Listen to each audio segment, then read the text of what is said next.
Boa tarde a todos, bom dia, boa noite, não sei que horário que isso cada um vai ver. Então, nós estamos nos preparando para iniciar as aulas EAD. Eu estou testando vários formatos, não tenho muita certeza do que vai funcionar, né?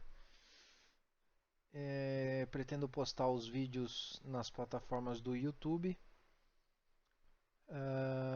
e é, ficar online no Microsoft Teams para tirar dúvidas que vocês tiverem. Tá? Então, a primeira aula que nós vamos começar é a aula de revisão de análise química quantitativa. Tá? Então, eu vou utilizar aqui vou fazer algumas revisões do que a gente já viu, porque está todo mundo parado já há muito tempo e a gente não quer causar estresse para ninguém, ok? Então, me acompanhem aqui, né? Então, eu vou acabar escrevendo aqui e esse PowerPoint que eu estou criando, ele pode ser disponibilizado para quem tiver a necessidade, tá? Então, vamos começar aqui com o nosso resumo de AQQT. É,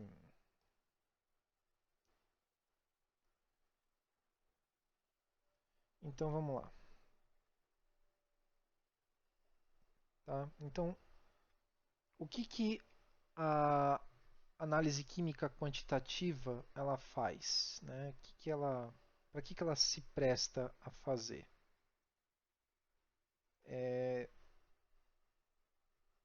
ela procura buscar conhecer as quantidades. Então ela está relacionado à quantidade de um determinado composto de uma determinada espécie existente em uma amostra, tá? Vou trocar de lápis aqui porque estou achando esse meio grosso.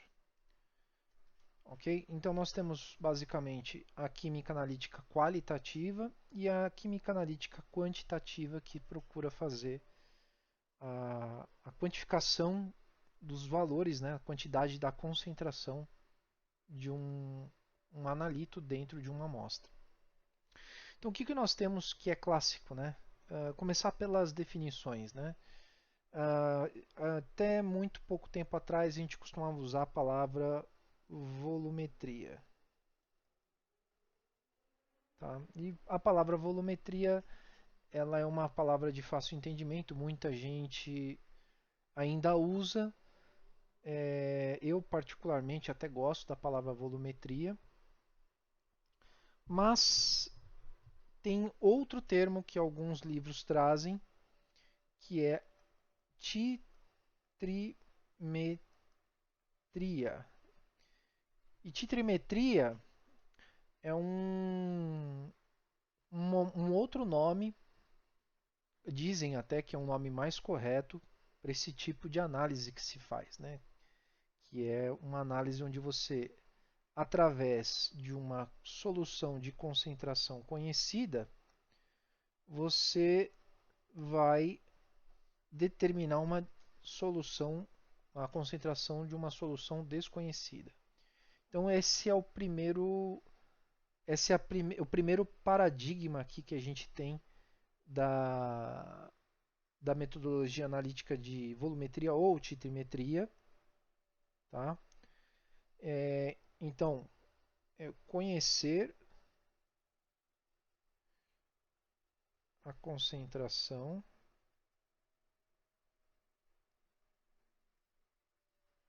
de uma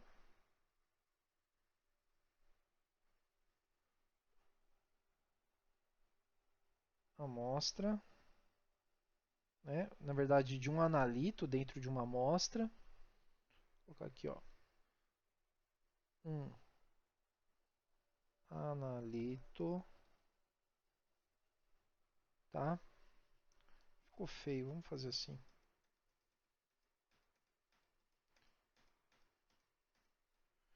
De um analito, oh Deus, analito de uma amostra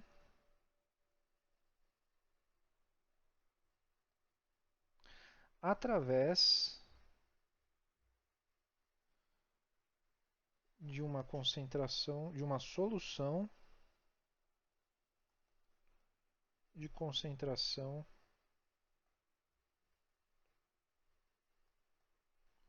conhecida.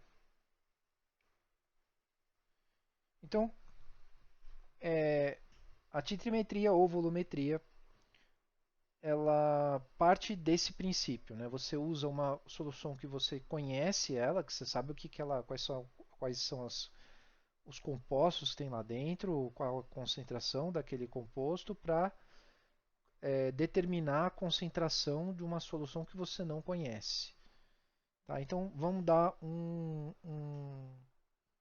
alguns exemplos de titimetrias que nós temos, ou volumetrias que nós temos, que a gente pode enumerar. Né? Então, nesse curso, nós vamos estudar 4 tipos de volumetria. Pessoal, eu vou chamar de volumetria porque, para mim, está mais intrínseco. Apesar de titrimetria estar mais correto, volumetria também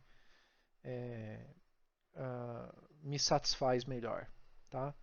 Então, nós temos 4 tipos de volumetrias que nós vamos estudar, sendo o primeiro a volumetria de neutralização,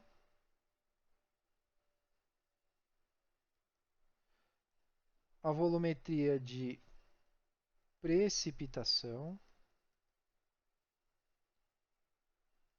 tá?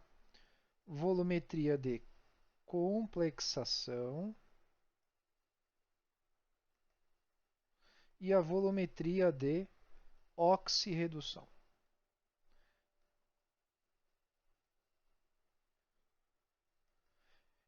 Então, o que nós temos? Né? Nós vamos estudar esses quatro tipos de volumetrias. Sem dúvida nenhuma, todas elas são apenas representações dos tipos de análise que você pode fazer. Dando um exemplo, nós vamos, por exemplo, ensinar as metodologias de volumetria de precipitação da argentometria, que é utilizando o nitrato de prata como agente titulante, mas não quer dizer que você não possa usar o mesmo conhecimento adquirido em uma outra análise usando um outro titulante. A gente ensina o princípio da técnica da precipitação, volumetria de precipitação, e você pode aplicar ele numa situação em que você julgar necessário. Vale a pena aqui a gente fazer uma pausa para recomendar as bibliografias, né? Nós temos, foram recomendados alguns livros que vocês podem usar. O livro que vocês vão podem procurar tanto em livrarias quanto em bibliotecas é o livro Arthur Vogel, Análise Química Quantitativa, sexta edição, um livro de capa preta. Vocês também podem usar o Daniel Harris, tá? Ele também tem algumas edições aí, né? Se eu não me engano, tem a edição 7 que é verde, a edição 8 também tem uma capa preta bonita. Você tem outros livros que você pode usar. Um livro que eu particularmente gosto muito para dispor aí para o pessoal, porque tem uma linguagem simples, é o Bacan, um livro vermelho, né? Ele tem a fenolftaleína logo na capa. E qualquer outro livro de química analítica que você tiver, muito provavelmente vai abordar esses assuntos, tá? A diferença entre um livro e outro é que muito provavelmente um livro vai focar mais de uma maneira textual, um pouco mais no procedimento. O outro vai falar algumas particularidades de uma análise. O outro vai procurar olhar algumas exceções de uma análise, né, algumas condições em que aquela análise pode ser feita. E alguns livros podem ter uma linguagem mais simples, né, apresentar apenas mais a metodologia sem entrar em muitas explicações. Tá? Então, o livro, para entender a análise como se fosse uma receita de bolo, que eu indico é o Corbal e Sartori. Esse livro já não é mais publicado, mas ele tem descrito ali o procedimento como uma receita de bolo, ele não explica nada, tá? Ele só tem ali o procedimento, os procedimentos descritos e você segue. Então, para você entender melhor, a minha recomendação é ficar no, no Daniel Harris e no Arthur Vogel. E para estudantes de ensino médio, uma linguagem bem mais acessível. Infelizmente, ele também falha um pouco em algumas explicações, é o bacana. Tá? Então, voltando aqui então, né? As volumetrias que nós vamos estudar, neutralização, precipitação, complexação e oxirredução, vão ser estudadas ao longo do semestre.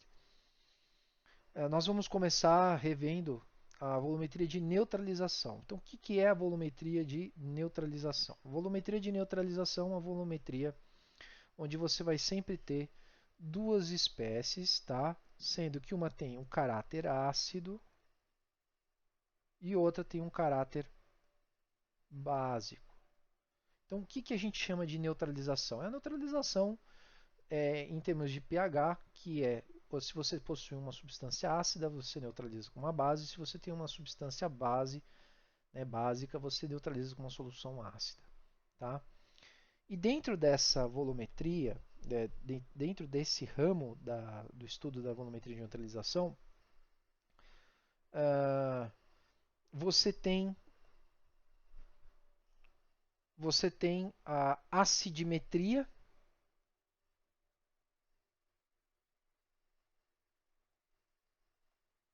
e você tem a alcalimetria.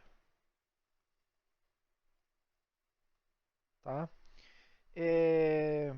Embora haja um pouco de confusão, essas duas metodologias que são base, elas vêm da neutralização.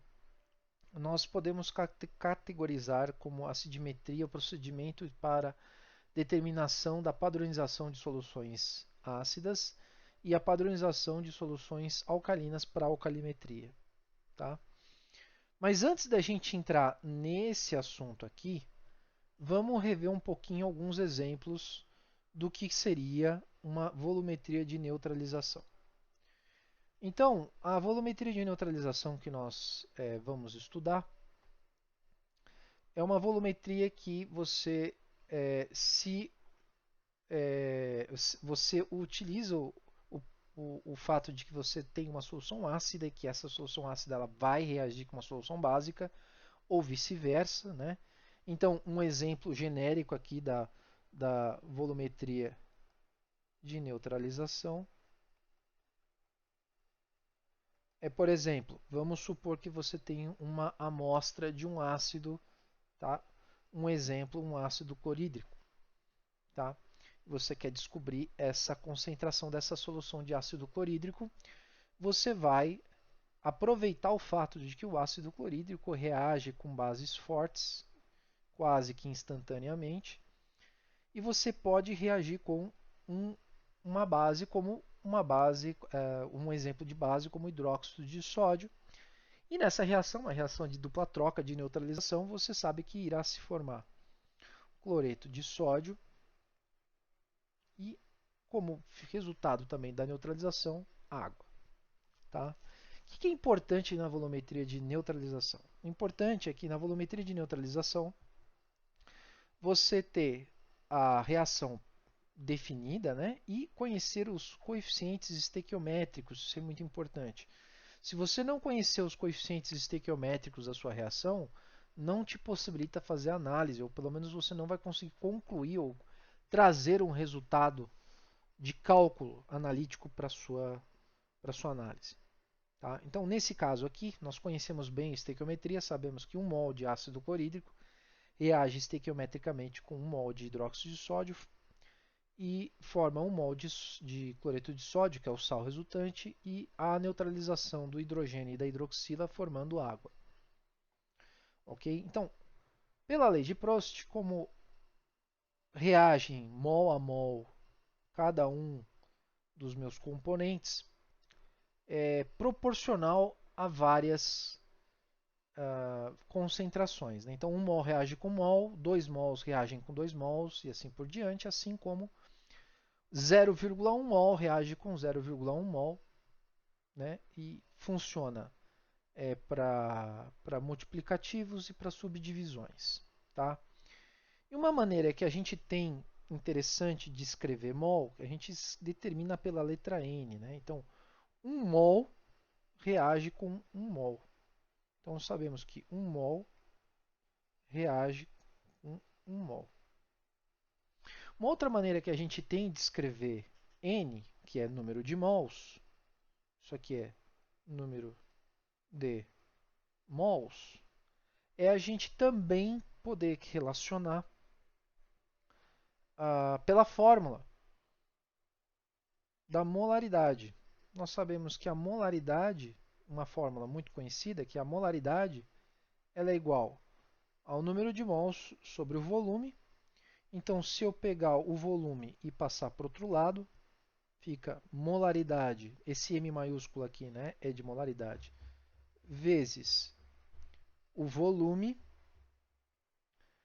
ele vai ser igual a o número de mols. Tá? Então, uma outra maneira que nós temos de escrever número de mols é através dessa relação matemática entre M, ou esse M sendo a molaridade, né? O que é molaridade? É uma concentração mol por litro. É assim que a gente escreve, tá? A molaridade vezes volume. Então, fazendo uma análise dimensional rápida, quando eu tenho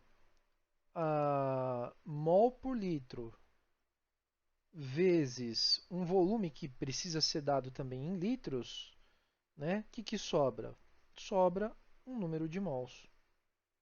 Tá? Então, uma maneira que nós temos também de escrever essa contagem de mols que vai haver é escrever em termos de concentração. Por quê? É mais fácil, né? Para o químico saber a concentração de uma substância fica mais fácil.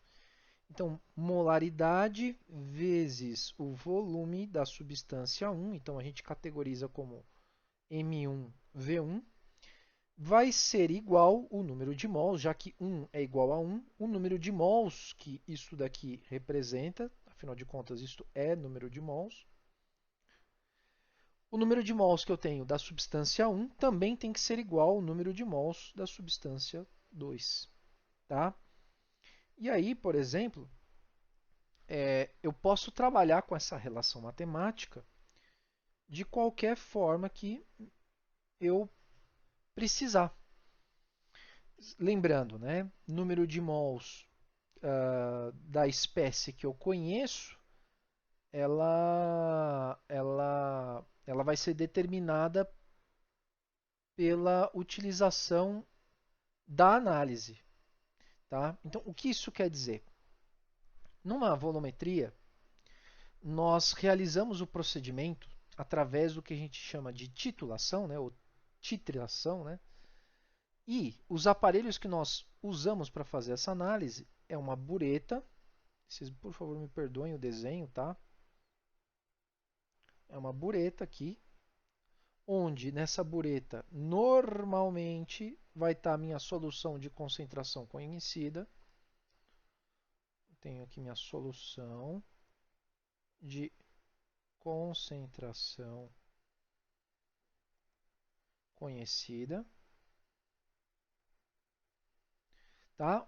Onde eu vou aqui, ó, através de um becker, fazer uma transferência para essa bureta. Tá? E a minha amostra normalmente está em um Erlenmeyer. Erlenmeyer, tá? Onde geralmente fica a amostra. Tá? Essa solução de concentração conhecida, nós também podemos dar o nome de solução titulante. Por quê? É a solução com a qual a gente vai efetuar a titulação. Tá? Então, qual que é a lógica? Né? Nós colocamos o líquido conhecido dentro da bureta. Tá? Essa aqui é uma vidraria de precisão volumétrica, chama-se bureta. Ok? Colocamos nosso líquido dentro da bureta. Essa bureta ela é toda milimetrada. Né? Então você tem aqui diversos meniscos, né? Com indicação do volume, sendo que aqui em cima nós começamos do zero e aqui embaixo nós terminamos com o volume final. Por exemplo, aqui na bureta que eu estou desenhando, o volume final é 25 ml, mas tem bureta de 50, de 100, 150, 200 ml. Né? Existem buretas de diversos volumes. Tá? E o volume final que nós vamos determinar através da análise, ele vai vir da leitura desse menisco. Lembrando, né, aí boas práticas, né, ou tópicos de química experimental, dependendo do ano que você está vendo, você faz a leitura correta aí do menisco e você vai ter o volume. Tá? Então, apenas para recordar, esse V1 aqui que nós. V1 ou V2, depende do caso do que você está analisando. Né? Esse V1 que você vai determinar o V2, ele vai vir dos volumes. Então, um exemplo. Digamos que eu esteja trabalhando, como eu dei o exemplo, uh, tentando descobrir aqui uma amostra de uma solução que eu sei que é de ácido clorídrico. Então, eu tenho aqui ácido clorídrico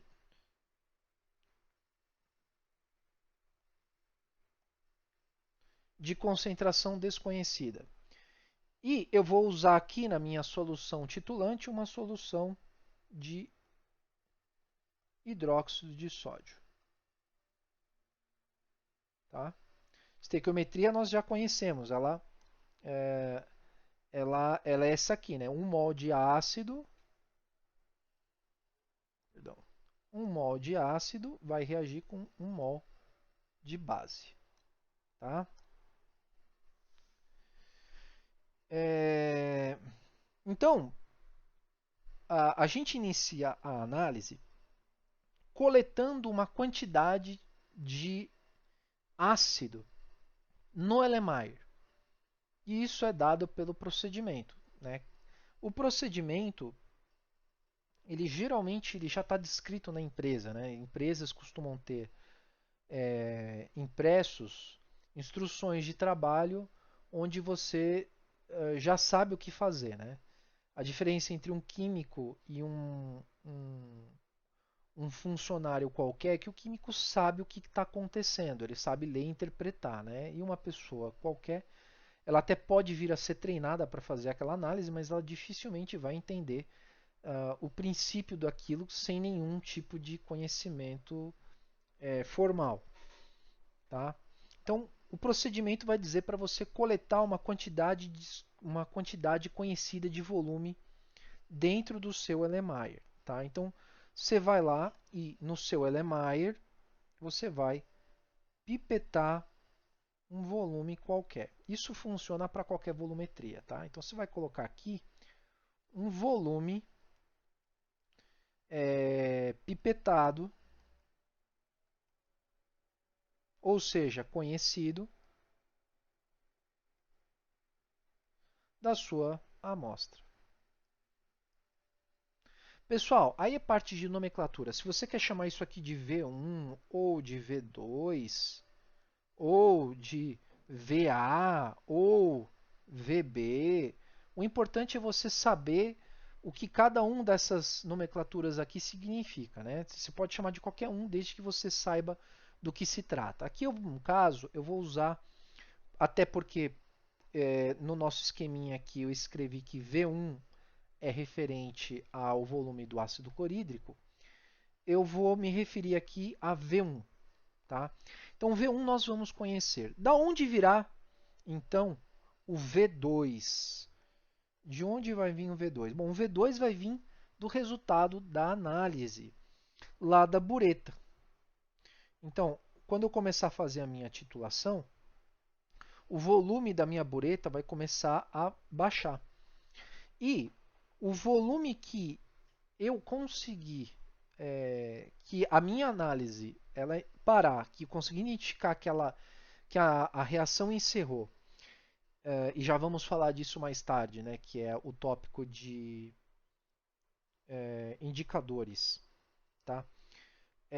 Quando eu identificar que minha análise acabou, o volume que eu ler aqui na minha bureta vai ser quem? Vai ser o meu V2. Tudo bem? Então vou usar aqui o volume V2, que é o volume lido na bureta, para começar a fazer a análise. Tá? Desculpa, para fazer os cálculos. Tá? Então, relembrando, eu conheço, eu preciso conhecer a concentração da minha solução titulante.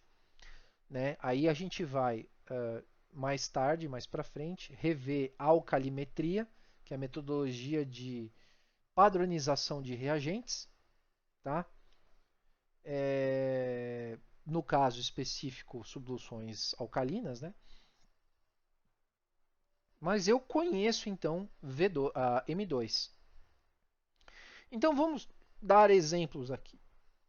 Tá? Vamos colocar valores numéricos para que eu possa exemplificar o cálculo. Então, vamos supor que eu coletei 10 ml de amostra.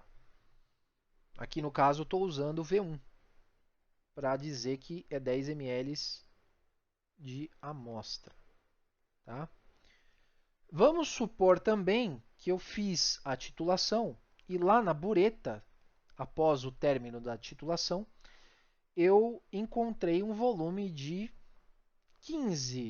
12 ml. Vamos chutar 12 ml. Tá? 12 ml consumidos da minha solução titulante. Aí ficou feio. Titulante. Tá? Lembra que eu disse que a gente conhece a nossa concentração da solução titulante? Vou chutar aqui um valor só para exemplificar o cálculo. Tá? Vamos dizer que minha solução titulante ela tinha uma concentração de 0,2 mols por litro. Tá? Tô dando um exemplo. Tá? Você, na verdade, você tem um procedimento para descobrir a verdadeira concentração da sua solução titulante. Mas eu estou chutando aqui só para efeito de cálculo. Né? Então, relembrando aqui a estequiometria, 1 mol de ácido clorídrico irá reagir com 1 mol de hidróxido de sódio. Ok? E aí a gente sabe que vai formar 1 mol de cloreto de sódio e 1 mol de água. Tudo bem, isso para a gente não importa. O que importa é que a gente vai fazer o M1V1, M2V2. Então, o número de mols que eu tenho de ácido, aqui pela estequiometria, é exatamente igual ao mesmo número de mols que eu preciso para reagir com o hidróxido de sódio. Então, o número de mols que eu tenho que ter do ácido também tem que ser igual ao número de mols da minha base. Então, eu conheço V1, eu conheço M2, eu conheço V2. Quem que sobra para conhecer? M1, que é justamente quem? A concentração da minha solução amostra, né? Da minha solução problema. Tá? Então, é a concentração da minha solução problema. tá? Como que a gente vai fazer isso matematicamente? Vou fazer isso no cantinho aqui, né? M1 V1 é igual a M2 V2. Isso é uma igualdade matemática. Estamos contando mols, né? Estou dizendo que 1 mol de hidróxido vai reagir com 1 mol de ácido. Então, vamos isolar M1. Matematicamente, como que eu faço isso? Bom, M1 para ser isolado, eu tenho que pegar V1, passar para o outro lado dividindo. Ele está multiplicando, ele passa dividindo. Então fica M1 é igual a M2V2 sobre V1. Tá? Então, como que a gente resolve matematicamente esse exemplo? Bom, M1 vai ser M2, que vale 0,2 mol por litro, vezes V2, que é 12 ml, dividido por V1, que é 10 ml. Notem que eu tinha mencionado anteriormente, não aqui, eu tinha mencionado anteriormente aqui que mol por litro vezes litro vai dar número de mols. Isso implicaria que eu teria que inicialmente usar a mesma unidade de volume, aqui litro com litro, para poder cancelar, né? E aqui eu não estou usando litro, eu estou usando ml. Mas isso não é problema, por quê? Olha o que vai acontecer nessa análise dimensional. Se eu cortar ml com ml, a minha unidade de medida que sobra é mol por litro. E o mol por litro é uma unidade de concentração. É justamente a unidade de concentração que nós estamos querendo descobrir. Tá?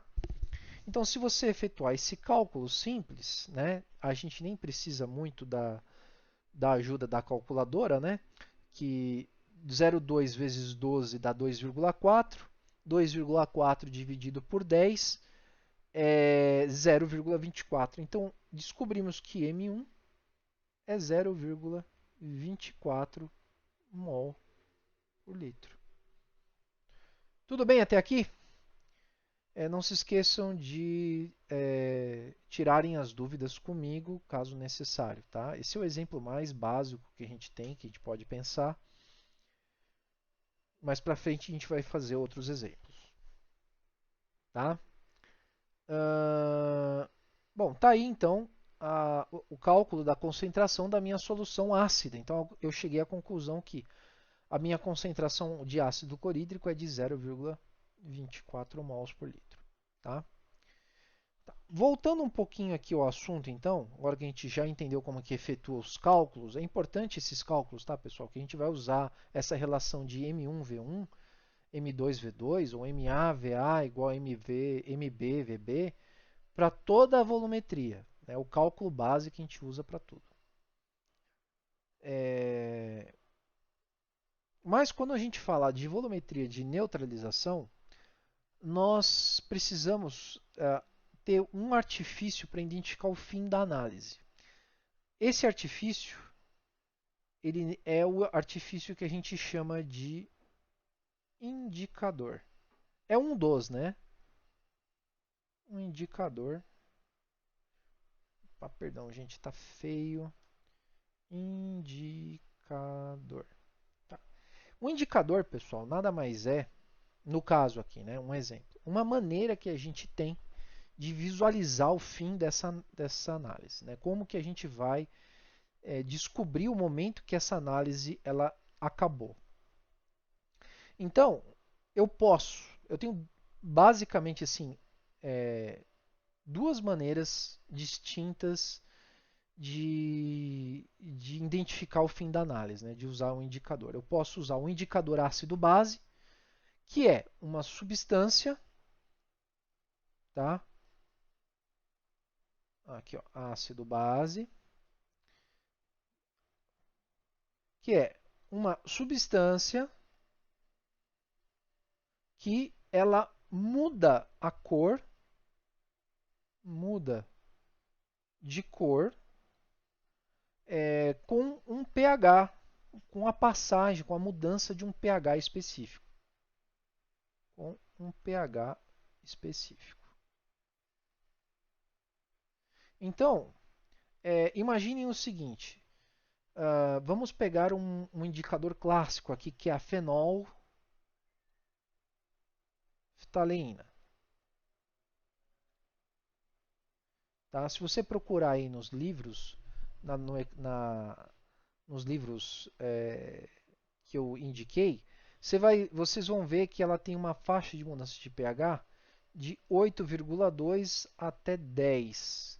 Ele vai do incolor, tá? Do incolor para uma coloração rósea, né? Ou a gente chama de rósea, e agora francamente, eu tenho um pouco de dúvida para dizer se é violeta, se é rosa mesmo.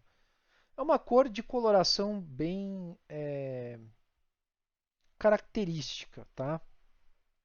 Porém, pessoal, se você tiver um fundo branco e tiver um bom olho e ficar bem atento, você percebe que ela começa a apresentar uma tonalidade um pouco mais.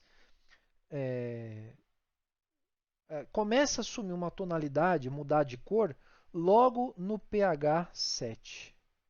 Tá? Então, no pH 7, você vai identificar uma mudança de cor sutil. Tá? Se você tiver um bom fundo branco, você consegue visualizar isso. Então, um exemplo, né?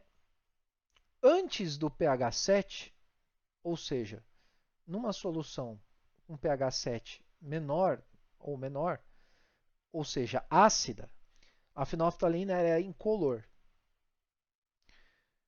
À medida em que você vai acrescentando, você vai neutralizando esse ácido, adicionando uma base, você vai neutralizando o hidrogênio e você vai se aproximando do pH 7. Então, quando você chegar no pH 7, você vai identificar uma cor bem leve, assim, uma cor rósea bem leve. Eu até gostaria de ver se eu tenho aqui uma maneira de... Deixa eu ver aqui, ó. Vejam, vocês vão visualizar um Erlenmeyer, uma corzinha mais leve que isso que eu estou desenhando, viu, gente? Tá? Estou aqui tentando, na melhor das minhas capacidades, tentar desenhar para vocês, apenas para que vocês consigam visualizar, mas é uma coisa mais leve que isso, tá? Eu vou ter uma corzinha bem leve, um rosa bem clarinho, mais clarinho que esse até, indicando o 7. Ou seja, dependendo do pH do sal formado, né, se a gente voltar aqui para a nossa estequiometria, deixa eu achar aqui. Está no slide 3, acredito eu. Isso. Dependendo da nossa estequiometria, o sal formado ele vai ter um pH de hidrólise, né, que no momento em que esse sal ele é completamente formado, ou seja, todos os mols de ácido neutralizaram todos os mols de base e vice-versa, o pH da hidrólise desse sal é o pH que determina o fim da minha reação. Então, como o ácido clorídrico é um ácido forte, o hidróxido de sódio é uma base muito forte, o pH de neutralização ele é um pH 7. Tá? Então, o pH de hidrólise do sal que determina qual o tipo do indicador que eu vou usar. Como eu sei que o pH desse sal, que é resultado de um ácido forte, uma neutralização de um ácido forte com uma base forte, eu sei que é um pH neutro 7, é oportuno que nós usemos a fenolftaleína para a gente fazer essa determinação. Então, lá na minha análise, quando eu estou fazendo, né, quando eu estou titulando, quando eu estou derramando o meu ácido, né, o meu ácido está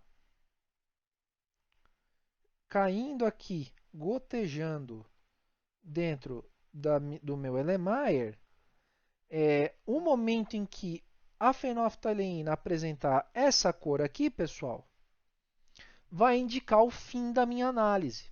Tá? Isso se você tiver um olho bom. Caso você tenha um olho um pouco de percepção um pouco mais difícil de ver, né, e você obter uma cor, essa cor ou uma cor mais acentuada, a gente tem que fazer a gente tem que lembrar de usar o conceito da gota anterior, né? Se nessa gota que virou essa cor, e a gente sabe que essa cor aqui é um pH próximo do 8, né, um pH aqui próximo do 8, 8,2, a gota anterior